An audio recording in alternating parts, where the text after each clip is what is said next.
Alright, hello. Today we're continuing the series for top 10 primary weapons of 2024 Revisited, but I first want to say sorry for my absence. I have been working on something pretty big, and I have been taking my time off to put more effort into it, as well as having some time to play other games and have fun so I don't go crazy.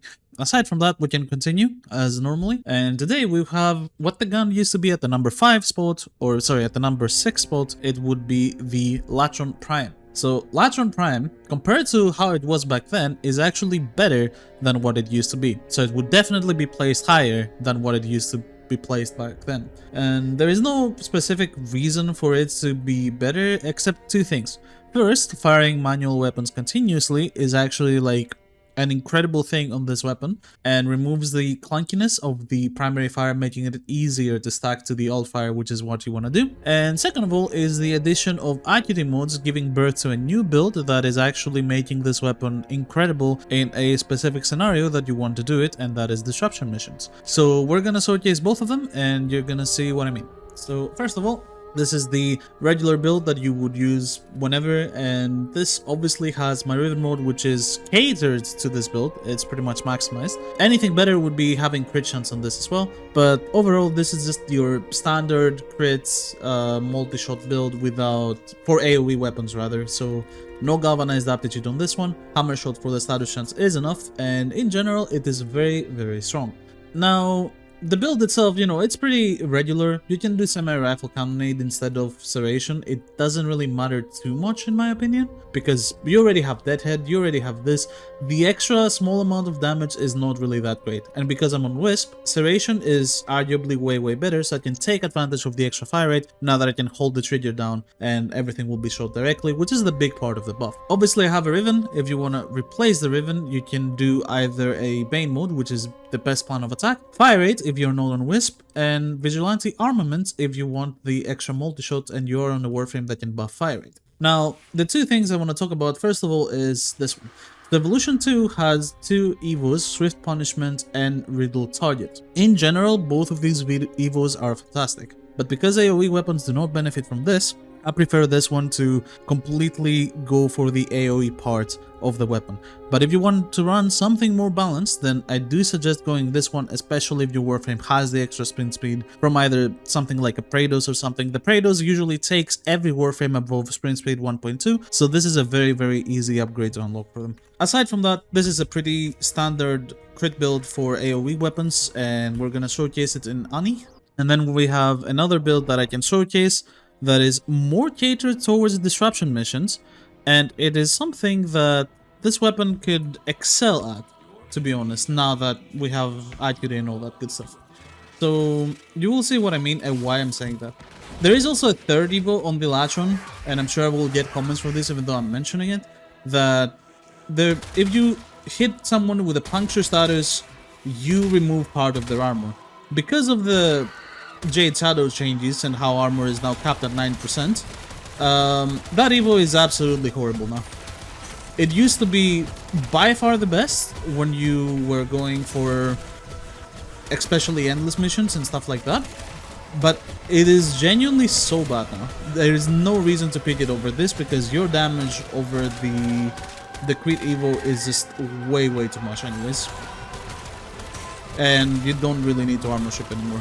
Only thing you need to go through is the overguard, and the overguard doesn't have armor anyways. In case you didn't know, if an enemy has overguard, their armor does not actually benefit the overguard part of their health. And I'm sure if anyone from the comment section or anyone watching this video has ever gone to level cap, when you face an Eximus enemy at level cap, the overguard is the way bigger part of their health, not the actual armor part. Which also begs the question of why are we not just increasing the health of the enemies to make them tankier, because obviously it's working with overguard, so why not do that for the normal health, you know? But hey, I'm just being optimistic here. Regardless, you can see obviously the Latron, nothing has changed. This weapon is a semi-automatic beast at its non-Incarnon form, one of the best ones in the game, if not the best one. It's between this one and the Zenith. And on its Incarnon form, it shoots Trumna alt fires essentially. A bit smaller, a bit weaker, but they are still absolutely goated. So this is definitely a weapon of all time. And, you know, it is definitely, like, ridiculous to pick up. The Latron, I don't know why people stopped talking about it, even though it got extremely good. Like, it got way, way better as time went on.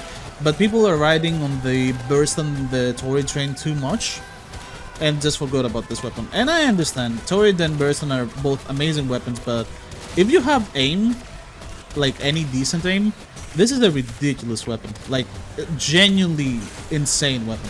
Because look, I don't have accuracy or anything, but the headshots from this weapon hit like crazy. You don't even need the multi-shot. Like, I can remove any part of multi-shot I have, including my Riven mode, and they would still one-tap their headshots. And this is without, like, galvanized aptitude or anything, priming, nothing. Just the weapon itself. It has so much base damage, it's insane. So yeah, Latron is an absolutely insane weapon. Still. It's even better than what it used to be, so I would probably put it above Torrid at number 4. If I were to redo the list. I'm not gonna lie. This weapon, especially with like how newer frames function, and how they can abuse this weapon. Like, imagine Oraxia or Mag or like Kome, everything with this weapon, all the new frames that have been released, reworked, made better since then. This becomes an absolute monstrosity of a weapon. Like, holy moly, you know? And that's how I think about it. Because, you know, a lot of people like to think of weapons as standalone weapons that, you know, you use the weapons and they carry you type shit. But I will say that that's not the way you should look at weapons. You should look at weapons in a synergistic manner. Are they good with your Warframe of choice? Are they good with multiple Warframes? Where can you use them? Where can you not use them? Or should I? No, I need to shoot her again. And in general, if you want your weapon to be strong, you need to have it synergized with your Warframe. So for example, if you like playing Mag, this weapon with Mag is absolutely incredible because you press your 2, magnetize on someone, then you shoot 1 bullet and it bounces every time on your magnetized bubble, which makes it one-shot any enemy in that bubble with 1 shot. So yeah. With Kome, all her decrees work, and even in the Incarnon form, if you get a headshot and you get Fault Finder, that is really good. If you know, have the extra corrosive damage from the decrees, that is really good. The priming part of her kit is really good. Her 4th ability, keeping enemies in place, is really good. Then you have Oraxia, which is basically adding Siren 3 to this weapon. Toxin shards are a thing, because if I remember correctly, they weren't a thing when I made the original video. So yeah, this weapon and some other weapons, they just got a ton of value out of the updates through indirect buffs without them being directly effective. And this is definitely one of them. So yeah, Latron, I think it just got forgotten, man. Like, nobody really talks about this weapon, and it's really just goated. It's actually straight up goated. If you haven't given it a try, it's probably because it's vaulted, but you should give it a try. If you're someone new, you've never tried the Latron Prime, you can definitely farm the plat, especially now that Wisp Prime and Hildren Prime are coming back. And you can like farm the sets very easily. You can easily sell the sets and then get yourself a Latron Prime set. A lot of people will be looking to buy a Wisp Prime set right now because the skin is coming out soon. And they really want to have Wisp ready for the non-skin to come out, and they will buy it, and that's kind of how it works. So, very good opportunity for you to make some decent plat through that method. Aside from that, let's take a look at the second build. And the second build abuses a different evolution, which is Deadhead. So, in case you don't know, the headshots multipliers in this game are 3.0, which means if you headshot someone, your headshot multiplier is a 3.0, which means you do at base 3 times extra damage, but your crit multiplier is also 3.0, which means this increases the one multiplier but not the other.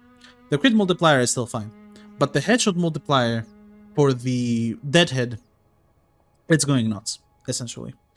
And when I'm saying crit multiplier, I don't mean crit chance, I mean crit damage, by the way. So, you know, increasing the headshot damage is a big thing. And what is a subsume ability that double dips on headshot damage increases? That's right, you will take Zada's Whisper for this build, because if you take Zada's Whisper for this build, it makes it infinitely better. Also, just realized my Wisp build for the first build had critical surge, so I could get some juicy red crits onto this weapon if I really wanted to. But it doesn't really matter. As you saw, it's whatever, it doesn't matter. So you can see now our crit stats are way lower. We used to easily cross 200% here. And this is the build we're gonna use. So as you can see, this build does not actually have Acuity, and we have replaced it with Galvanized Aptitude. And this is because we really want to take this weapon for Disruption mission. So having something prime for us is gonna help a lot. So Acuity, classic build.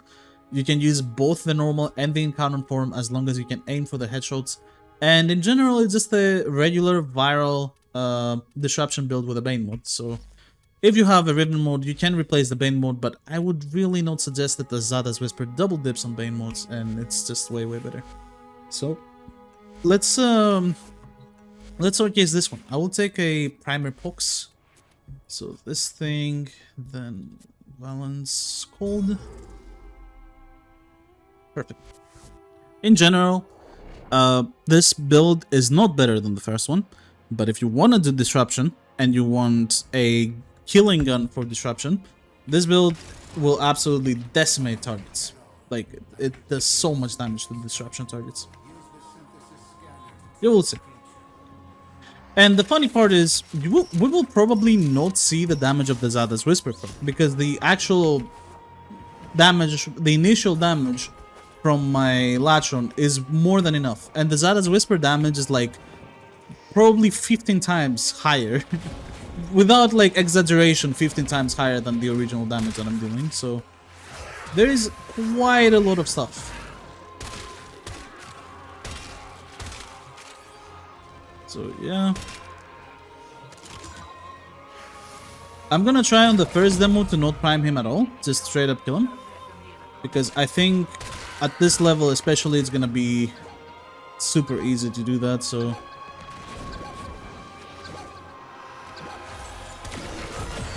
36 million damage from the Zada's Whisper proc. If you see the white number, if you want to replay it to have it easier to spot, we did like 1 million damage with the initial shots, and the Zada's Whisper proc dealt 36 million. So quite a big difference for sure. Anyways, new Lokai's here, ready to party. Where is the here? Where did they go?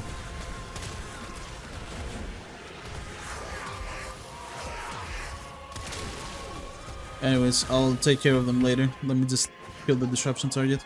I'm gonna shoot him once this time, but I think that's gonna be too much. Yeah. So even shooting him once with my primary and then shooting the Latron is more than enough for the initial damage to just be too overpowering and just outright kill them. So as long as you can headshots, it just one-taps anything. So the Zada's Whisper procs with this build go absolutely wild. Like 200,000 damage on the board. Zada's Whisper proc 12 million.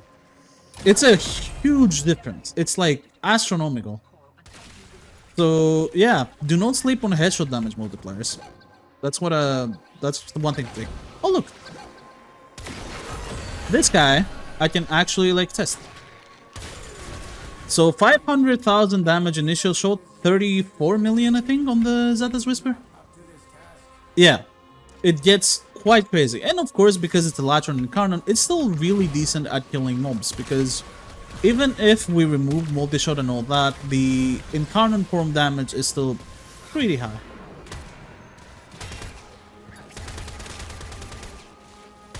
But yeah, obviously this is the headshot oriented build, so you wanna hit yourself, ideally. It will pay off way more. One thing that I don't like about this build is that it makes the... Bro, what is this guy doing? Anyways, it makes the Incarnon form harder to build, because multi-shot does count for your Incarnon form activation. So yeah, that's one thing that is kind of bad. Other than that, this build is phenomenal. Some oaks. Yeah. It is pretty crazy. So yeah, if you have something that can benefit from headshots like a Harrow or something, and you run this build, you're looking at the freest level cap disruption mission ever. Potentially. Like Evade Harrow with this is literally the freest level cap I've ever imagined. So yeah.